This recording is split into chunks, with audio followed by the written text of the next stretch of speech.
Travailler toute l'année pour payer ses études, c'est bien. Mais travailler trop, attention, danger. Ce numéro d'Équilibriste, un étudiant sur 5 y est confronté. Combien d'heures peut-on travailler sans mettre en danger ses études? Le job idéal existe-t-il?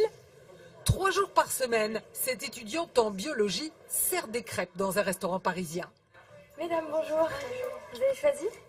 Pour 24 heures hebdomadaires, Zoé Chabot touche 750 € par mois, auxquels s'ajoutent une centaine d'euros de pourboire. C'est pas indispensable pour me loger ou me nourrir, mais indispensable pour me nourrir correctement et avoir une vie à côté, que ce soit faire du sport, pouvoir sortir, manger avec des amis.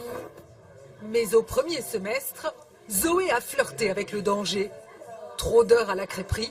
Résultat, elle a raté ses examens. Quand je travaille la veille et que j'ai cours le matin à 8h30, c'est un peu compliqué. Et comme c'est la fac et qu'on a la liberté de ne pas se lever pour aller en cours, des fois on ne se lève pas pour aller en cours. Pour sauver son année, elle a renoncé à 6 heures de travail hebdomadaire. Mais pas question d'arrêter de travailler, car elle tient à son indépendance financière. Donc là, c'est chez toi. Vous aviez un petit appartement d'une 15aine de mètres carrés, une petite cuisine dans un placard. 15 mètres carrés qui lui coûtent 470 €, en partie couverts par une bourse et la location logement. Téléphone, électricité sont à la charge de ses parents. Avec son salaire, elle paie toutes les dépenses du quotidien. Et là, tes parents, ils te donnent de l'argent? Ils pourraient payer, mais ça voudrait dire de leur côté de faire des sacrifices aussi. Et donc, moi qui ai la possibilité de travailler, j'ai pas envie de leur demander de faire ces sacrifices.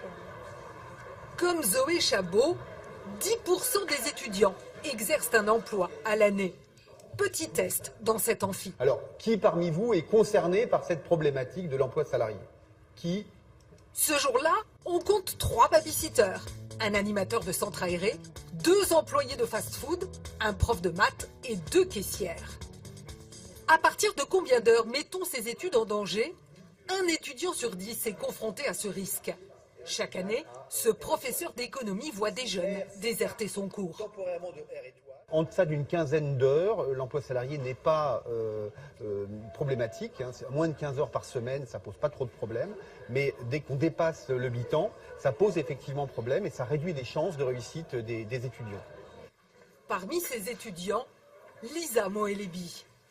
Elle aussi travaille et mène ses études de front. J'ai des périodes de coups de mou, mais après, je me dis que c'est un temps. L'année passe vite, il faut charbonner et ça va payer. Si elle s'en sort, c'est qu'elle a trouvé le job étudiant idéal. Caissière le week-end dans une grande surface de bricolage. Des heures payées double. J'ai un contrat de 16 heures par semaine. Et ça rapporte combien? Un petit peu moins de 900 € par mois.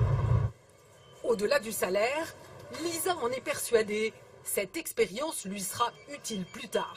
Alors, vous avez la carte de fidélité? Non? Elle va passer 10 heures derrière la caisse. Ce qu'elle aime le plus, c'est le contact avec les clients.